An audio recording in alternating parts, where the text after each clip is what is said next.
to Your Detroit Now. We got an exciting show ahead of us. We got Tigers, Lions, MSU, and U of M. But before we get into the fun, let's talk about our sponsor, Coach AI. Richard Chris did it again. He keeps doing it, man. This episode of Your Detroit Now is brought to you by Coach AI. Struggling to stay consistent with your workouts? Coach AI is your personal trainer in your pocket, guiding you with customized workout and a motivation every step of the way. Try Coach AI today and make fitness simple. Download Coach AI on your phone, and you can find it in the App Store or in the description. Musa, Coach AI has been so awesome to us. This is unbelievable. So big thanks to Coach AI. And like I said, download it in the App Store or in the description. All right, let's get into it. Lions beat the Bengals 425 on Fox, 37-24. What were your thoughts on the game? I thought this was a little bit of an up game, a little bit of a down game. You know, the Lions really showed total dominance. We stepped off the gas a little bit. But yeah, like Musa said, very exciting game. Lions really revealed a lot that the Bengals offense was kind of weak in. And the defense on the Lions looks good. Musa, the Lions defense looks really good. This did look good in the first half. In the second half, we let up a lot of yards. We let that 64-yard touchdown to Jamar Chase. We let Jake Browning score 3 more in the second half. That's just something you don't want to see. Like, you don't want to get too cocky that you give the opponent team a chance to win the game. Those big plays can be big momentum swingers. So, limiting those is a big deal. Lions came into the game at -8.5 points favorites, and they ended up exceeding that with a 37-24 win. Yeah, but in this game, I feel like the Bengals were like giving us the win. You know what I mean? I know 100% what you mean. Jake Browning really struggled. Even the commentators kept saying, he's making the wrong passes. He kept throwing it up when times he should have been throwing it away, and it was clear to see the Lions really kind of exposed him. Yeah, let's get into some of the game leader stats from the game. Jared Goff, 19 for 23, 258 passing yards, 3 touchdowns. Really great game. Yeah, outstanding. Like everybody always says, Jared Goff, highly accurate quarterback.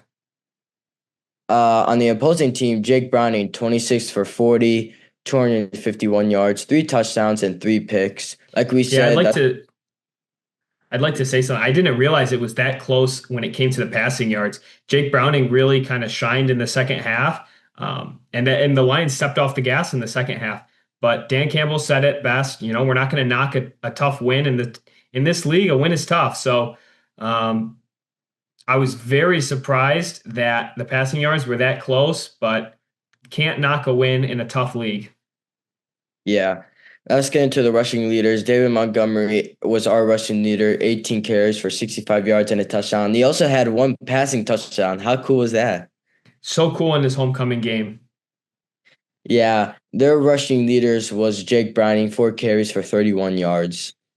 That was It's also probably him trying to run for his life. yeah. Receiving yard leaders, ours was Amon-Ra St. Brown, 8 receptions for 100 yards. Theirs was Jamar Chase, six receptions for 110 yards and 2 touchdowns. We can't let that happen. No. Sack leaders, Derek Barnes with ours, with the game-winning sack with the safety. Theirs was Trey Hendrickson with 2. Our tackle leader was Jack Campbell with 11 for 3 solo. Theirs was Logan Wilson for 8 tackles and 3 solo. All great stats and great stats all around by the Lions and a little bit great stats by the Bengals. Yeah, let's talk about some of the team stats here. Total yards, 365 to 322. Lions won that. Turnovers, 1 to 3.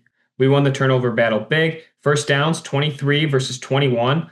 Lions won that barely. Penalties, 8 for 56. Musa, we have to clean that up. Have to. Versus their 6 for 30. Not much better, but 8 for 56 is disastrous. And I Third think downs, Arnold had most of it with like 3 pass interference calls. it felt like it. Third downs, we went 2 for 8, which seems lower than I was feeling it would be. But, going back, it was correct versus them, who went 4 for 11. Fourth downs, we never went for fourth down once. Red zone, 5 for 6. Musa, this is what we've been talking about all season. To be clutch in the red zone and to be efficient in the red zone is really, really outstanding. And it's going to shine when you play these high level opponents like we play the Chiefs next week. Yeah. They went 2 for 2 in the red zone. Time of possession, 34-21 versus 25-39. Musa, we had about 10 more minutes with the football than they did. That is going to show big time. When you talk about total dominance, that is why. Yeah, like you said, this was a total dominance by the Lions. We needed this win. And next week we go against the Chiefs, 8:15 Sunday Night Football. We've been waiting all day for Sunday Sunday night. night. I Yeah, love it. Sunday night football is the best. Jared Goff, Cal University, when they say their name in college. yeah. Yeah, I think that's probably the best part about Sunday Night Football, where they do that thing, Jared Goff from California, and then they can add a little fun stuff to it.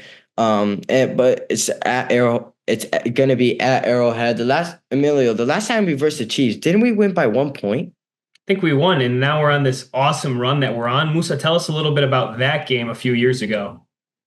Um, Really, this was a great game. Everyone did great. Uh, but that year proved that Mahomes had no receivers, and somehow they still pulled it off.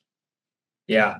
Let's talk a little bit more about some of these stats coming up. Producer Chris brought up a great stat to our attention in the pre-show meeting. He told us Jared Goff is undefeated against Patrick Mahomes.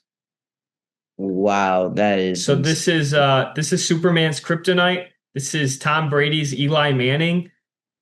Jared this. Goff is kryptonite to Patrick Mahomes. Mm-hmm. Let's talk a little bit more about some of these stats here, Musa. On offense, Detroit ranks first in points per game with 34.8. Leading the league in points per game is awesome because big conversation going into this season was how are the Lions going to do without Ben Johnson? Lions seems to never skip a beat here. Their rush play is about 49%, making them one of the most balanced run-oriented offenses. So we're just barely a pass-first offense, but our run game is so strong. We're doing it 49% of the time, and that shows how strong John Morton really knows these running backs. Musa, let's talk about next week's game against the Chiefs. Like you said, Sunday Night Football. Who do you have? I'm gonna stick with my predictions from our first episode. I'm gonna take the Lions on this one at Arrowhead. Yeah, this is going to be a tough matchup. The Chiefs play Monday Night Football this week. At the time of recording this, we don't know the final score. However, the Chiefs are sitting 2-2. Chiefs are in a tough spot considering they went to the Super Bowl last year. And they started the season 0-2. Right, so they're on a 2-game win streak at the time of recording. Could be 3, or the win streak could have stopped. Based on ESPN's data, we see the Lions have a 46.3% chance of winning this versus the Chiefs 53.4. I feel like this is a little skewed to the Chiefs as they went to the Super Bowl last year. However, I really love the Lions' chances in this game. Jared Goff has 1,187 passing yards this season compared to Patrick Mahomes' 937. Jared Goff has roughly 200 more than him. Lions rushing leader is Jahmyr Gibbs with 325 total rushing yards, and the Chiefs rushing leader is Patrick Mahomes with 130. Musa, their quarterback, has all their rushing yards.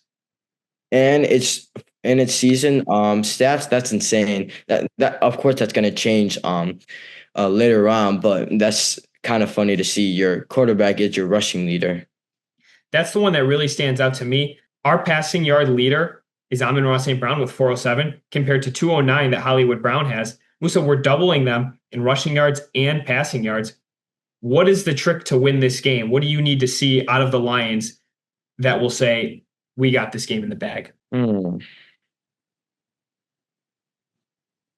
it's gonna be a good game. The Chiefs are a good team. Lions are a great team. You got Andy Reid, one of the best coaches in our era, if not the best. He's a really good coach. We're just gonna have to wait and see. Your answer for everything. Musa, before we go on to MSU, U of M, real quick, your player of the game. Player of the game, David Montgomery, because hometown, home turf, rushing and passing, rushing and passing touchdown, and had a great game. And yeah, that David Montgomery is my player of the week. Yeah, Montgomery's homecoming game, very exciting. He played outstanding. My player of the game is going to be Sam Laporta, tight end, 5 reception, 1 touchdown with an awesome flip into the end zone. Super excited. Sam Laporta won my player of the game with an awesome Lions win. Yeah. All right, Musa, let's go on to U of M, MSU. Now we're getting into U of M big win against Wisconsin. This was a great game. I saw an interesting fact during the game. Um, Justice Haynes is the first running back to have consecutive games over 100 yards since Denard Robinson. That's an impressive record. And how many Yeah, impressive record? And hopefully he can keep it up for the rest of the season. yeah, he's a great player. We're gonna get to some of the stats around the game. Bryce Underwood, 270 passing yards with 19 for 28 and a touchdown. His most passing yards in a single game in his freshman season. Theirs was Hunter Simmons for 18 for 29, 177 yards, no touchdowns, and he threw a pick to Rod Moore. Welcome back, Rod Moore. Rushing yards, Justice Haynes was our rushing leader, 19 carries, 117 yards, and 2 touchdowns. He had a great game. Dylan Jones was there. I'm sorry, 19 carries for Justice Haynes and 2 touchdowns. Dylan Jones was their rushing leader, 17 carries for 63 yards and a touchdown. Donovan McCulley was our receiving leaders. 6 receptions for 112 yards and a touchdown. He had a good game from a transfer. Vinny Anthony the second was their receiving yards leader. 9 receptions for 97 yards and a touchdown. No touchdown. I'm sorry, he didn't have a touchdown. Derek Moore was our sack leader, with only one. Theirs was Javier Suggs with one as well. Jimmy Rolder was our tackle leader. He had 7 for 5 solo. Theirs was Matthew Jung, 9 tackles for 7 solo. And yeah, that's pretty much it for the solo stats. Now we're gonna game leader stats. Now we're gonna get into the team stats. Michigan, 445 total yards to 252, utterly dominance. Yeah, it was really exciting to see that. Yeah. Turnovers, we didn't have a single turnover. Their only turnover was a pick to Rod Moore. Um, First downs, Michigan 19, Wisconsin 13. Penalties, one penalty that went for 10 yards. They had 5 penalties that went for 35 yards. That is something you want to see from a great team, to only have one penalty in a single game. That's really where the Lions need to be. It shows Jerome Moore is doing a great job with the boys in practice. Yeah. Much better than the Spartans. Don't even get me started, Musa. Third downs, we had 5 for 12. Not really great, but at least it's better than 4 for 14. Fourth downs, we had a fourth down. We had one fourth down. We didn't convert it. They had a fourth down. They did convert it. And time of possession, Michigan 29 minutes and 3 seconds. Wisconsin 30 minutes for 57 seconds. Really, we had a great game all around. We really improved in our bye. And like I said, I wanted three things to I want to happen in this game. I wanted to see Rod Moore play in that game. He got to start and he got a pick. Um I want our wide receivers to work on their catching. To solve that problem, Jerome Moore had a receiver change. Instead of Channing Goodwin, they replaced him with Andrew Marsh, and he had a spectacular game as a freshman. And I wanted to see Bryce Underwood take a deep shot. That really didn't happen. I didn't see him throw one deep ball. I saw him throw passes that went long for run out when they ran after the catch. But a win is a win, and I want to see them.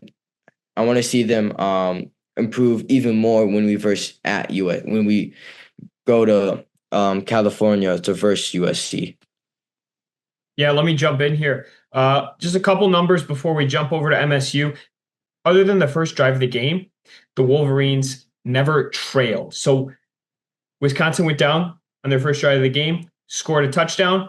Wolverines tied it back up 7-7. They never lost the lead.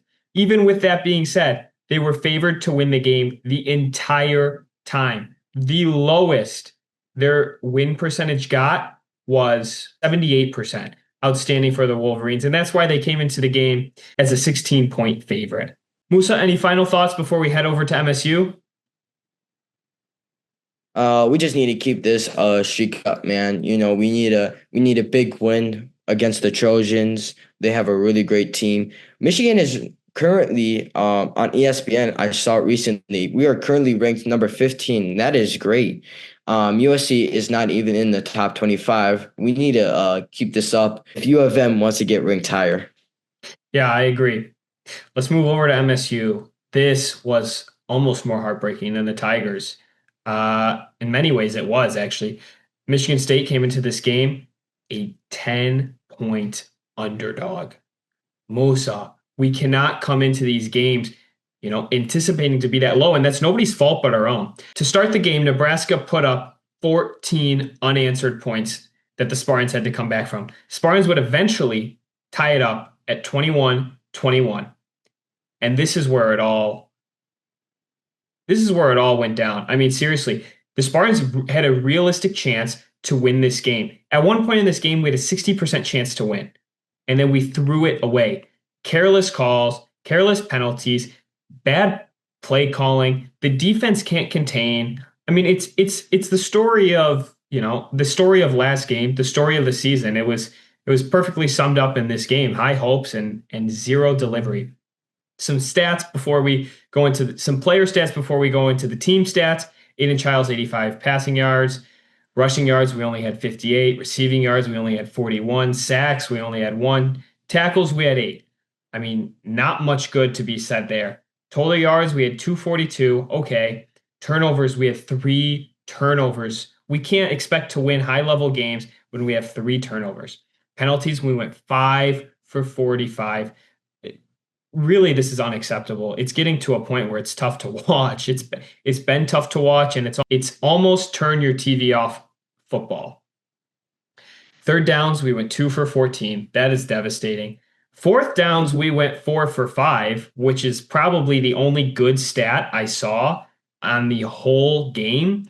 And to be 80% on fourth down is kind of exciting, but everything else is so bad. And the only reason you get so many fourth downs is because you mess everything else up.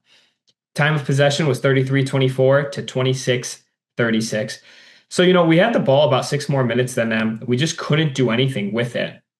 Nebraska beat us on all fronts, and really, it's the defense. It's the story of the game. And Aiden Childs and the offense is not off the hook. They didn't play exceptionally well either. But we have a tough game, and we weren't good enough for the bright lights. Next week we play UCLA, 12 o'clock on Big Ten Network. UCLA is coming off a pretty exciting win against Penn State, Musa. Yeah, this team beat Penn State, and Penn State is one of the best teams in college football. I think we both had this as a win for the Spartans in our preseason predictions. Yeah. this is one that, could be a trap game. Could be a pretty big upset here. MSU comes in at 7.5 point favorites, so with a 76% chance to win. So Musa, I mean, the fact that UCLA pulled that off against Penn State's a much better team than the Spartans are. Yeah. But I want to. I just noticed some things. I know you said this, but I noticed something really concerning. Third downs, 2 for 14. Really, Yeah, it's embarrassing. I don't know what to tell you, Musa. I mean, I'm not even proud of it at all. and Aiden Childs. I know you said this, but I'm still gonna say this out. 9 for 23. He probably had under 35% completion percentage. Musa, he didn't put it in good spots. His receivers didn't catch it. 9 for 23. I mean, that's worse than backyard football. Honestly, it is. And Aiden Childs threw 2 interceptions to the same guy. Yeah. No passing touchdowns is there was nothing good to come out of this game. I feel, and tell me how you feel about this, we might have gotten worse after the bye week. I agree. I agree with that. Yeah. On the bright side, Michigan is the only good team in Michigan with a positive record or a better record. I know. I mean, yeah, I can't even say anything. That's true. Let's go into baseball, Musa. Let's start off with the wild card round. Tigers went to Cleveland for the first round of the wild card. Cleveland hosting the Tigers due to the 15 and a half game collapsed lead that the Tigers blew. Tigers won the first game 2-1, lost the second 6-1, won the third 6-3. Some good, some bad, some ugly, some never want to see it again baseball out of the Tigers. The thing I never want to see again is 29 runners left on base. We left 6 on the first game, we left 15 on the second game, and we left 8 on the last game. You can't expect to win these high pressure games when you have so many runners left on base. Yes, you need runners on base to score, but you leave them there. And what causes that is what we talked about in episode 5 is the strikeouts. The strikeout rate's unacceptable. It's really, really bad. However, it's over.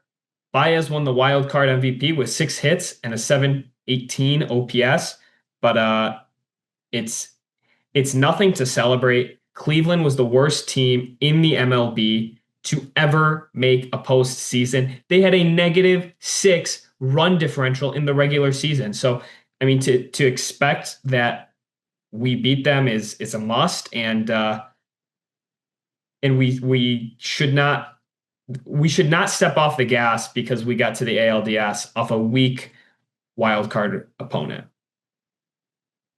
Yeah. But all that matters is that we got the win now. Now we're in the ALDS against the Mariners. First game we won 3-2. Yesterday we lost 3-2, and tomorrow we play at 4:08 p.m. What do you want to see in going into this game, Emilio? That's a great question. The things I want to see going into this game is better at bats. Better at bats to me means not striking out as much, and it really, really means RBIs. Leaving these runners on base is not good baseball. The type of baseball we've been playing recently, and that Scott Harris, the GM, has kind of set up the team to do, is this matchup style baseball, and it requires a lot of high level pitching matchups. Looking at the numbers, and the league I feel is moving to a more offensive driven. More hits, more higher scoring games, and it's really leaving us behind. So tomorrow, I want to see more hits. I want to see, less runners left on base. I think the defense has been playing well. The pitching's been okay. We got Flaherty on the mound tomorrow. So, it should be an exciting outing, but let's talk a little bit more about these 2 games that just happened. So both were in Seattle. The first game, the Tigers stole. And we were talking, Musa and I and producer Chris were talking in the pregame show. If we wanted to win the series, if we want to go to the ALCS, you have to steal the first. You absolutely have to steal the first. Seattle's coming off a bye, so they're a little bit rusty, and baseball's an everyday sport, and we got to steal the first. Game two, you have Skubal on the mound, the best pitcher in the MLB by many metrics, maybe behind Paul Skeens, depending on who you ask, but set up most likely to win the Cy Young Award. And the Mariners, two solo home runs. Skubal does his job. He takes you all the way to the seventh inning, and we lose the game because we can't hit. We have one exciting inning and no real hits. You can't win the game with 2 runs. Skubal did everything in his power to, and Skubal can't hit. So, you gotta rely on the offense a little bit more than that. But game one, we won. We stole the first, and we lost the second. And it's almost like you win the one you shouldn't have, and you lost the one you shouldn't have. Yeah, I 100% agree. So, Musa, it's getting ugly, but the series is tied. I think if you ask all Tigers fans when we were in that slump of losing and losing and losing in late September, I think if you asked all of them, if you were tied in the ALDS 1-1 and you have 2 games in a row at home and you have Skubal, I think many people would take that. And, the Tigers are not in great position, but they're not in a bad position at all. Not at all. Yeah, I 100% agree with you. The Tigers look like the Tigers that had that magical playoff run last year. We need that back, don't we? And we're seeing glimpses of it. We're seeing innings of it. We're seeing a few at bats of it, but we're not seeing enough strung together.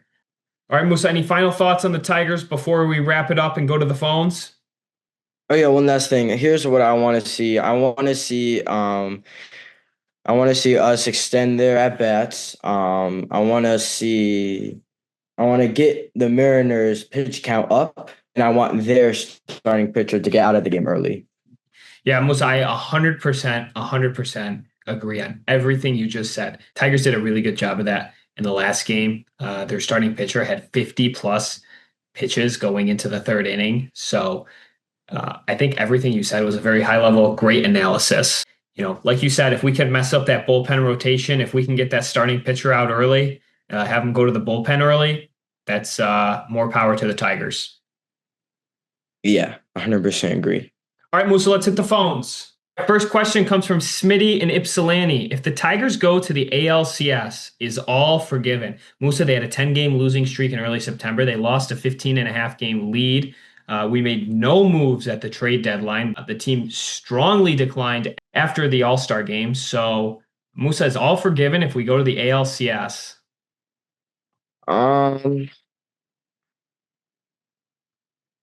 If they, yeah, I think so because they went all this way. Somehow they made it into the playoffs. Beat the third seed Cleveland Guardians, and we're on this streak that is really magical. So yes, I think they will be forgiven with that 10-game losing streak for not trading for better pitchers. I think they'll be forgiven. I don't know, Musa. There's something that I just can't shake. It's almost to me unforgivable.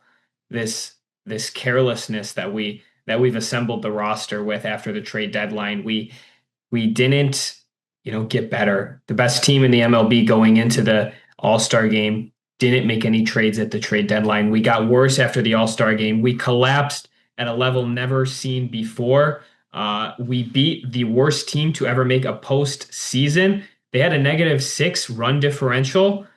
I think the answer is no. If the Tigers go to the ALCS, I do not think all is forgiven, even though the expectation was not to get to the ALCS. I think because the Tigers knew what they were capable of, I think because we had the best record in the MLB, I think because we had 6 All-Stars in the All-Star game, I think the fans started realizing, what's possible a little bit. Before the season, I think we've talked about this in the past, we were only projected to get roughly 84 wins. And, by the All-Star game, we had the best record in the MLB. We had 6 All-Stars. I think people were realizing what was possible. And I think the front office let the fans down. And especially towards the back half of the season, it was ugly. So I think the answer is no. I think the expectation halfway through the season is we were supposed to be here and we were hoping to make moves that could get us even further. All right, let me rephrase the question. What if they go to the World Series? Ooh, that is a great question. Musa, if the Tigers go to the World Series, I know I said it's unforgivable, but if they go to the World Series, I think it would be forgiven. I Even think better, that's huh? what's that? Even better if they win it. Oh my goodness, if they win it, they'll look like a genius. If they win it, Scott Harris and AJ Hinch look like a genius. But, like you always say, we'll just have to wait and see. My special quote. Your quote patent pending. All right. Next one comes from Mike in Dearborn. Mike asks, are the Lions the best team in the NFL? Ooh. Now this is a good one. You see, because the Eagles and Bills lost yesterday, as you may know. One on Eagles lost to the Broncos, the Bills lost to the Patriots, and they were both undefeated teams. So best in the somehow Super Bowl contender team, 100%. But the best team in the NFL with better than Eagles, the Bills, and all those other teams. Maybe, honestly, the Lions lost so many key players. We lost players due to retirement. We lost players due to trade. We lost coordinators that wanted to, we lost a lot. We lost we lost Aaron Glenn and Ben Johnson, one of the best coordinators in around the league. But yeah, I think this probably is the best team in the NFL. I think that's a very good analysis. When producer Chris brought this question up in the pre-show meeting, my initial answer was no. Um, but thinking about it, I was thinking, who are the teams that are ahead of us? I was thinking the Bills. The Bills lost an ugly game. I was thinking the Ravens. We beat the Ravens. I was thinking the Chiefs. The Chiefs have not had a good start to the season. We play them next week, so and all the odds makers are having it in their favor. But I think, like we said earlier, I think those are skewed the wrong way. Was thinking the Eagles. The Eagles took a tough loss, and I have this feeling that the Eagles do barely enough to win these games that they're in. They don't dominate in the way that the Lions have been. And then I was thinking, best offense in the league. I was thinking Jared Goff's the most accurate quarterback. I got to thinking, I don't know who's better than us. So I'm going to say yes, the Lions are the best team in the NFL right now, or at least the most well-rounded team. I don't see any weaknesses aside from, Terrion Arnold, who just came off a tough shoulder injury, and we're wishing for a speedy recovery with him. But yeah, I don't know where our weaknesses are, and I don't know who would be better than us. So I would say yes, best team in the NFL, and if not, I think they're the most well-rounded. Yeah, I 100% agree with everything you said. Oh, that's it for today's show. Don't go yet. I know I talked about this for the past month, but again, 250 subscribers, and you will win this 2023 Michigan National Champion signed football. There's so many great players on it. Tell your friends and family if they're a Michigan fan, tell them to subscribe, and they could win this. This is the final week, so if you want this, if you want this, tell your family and friends to subscribe and help us get to 250 subscribers, and we're gonna ship this to you. And thank you so much for watching. Please subscribe and come watch our next video. This is Your Detroit Now.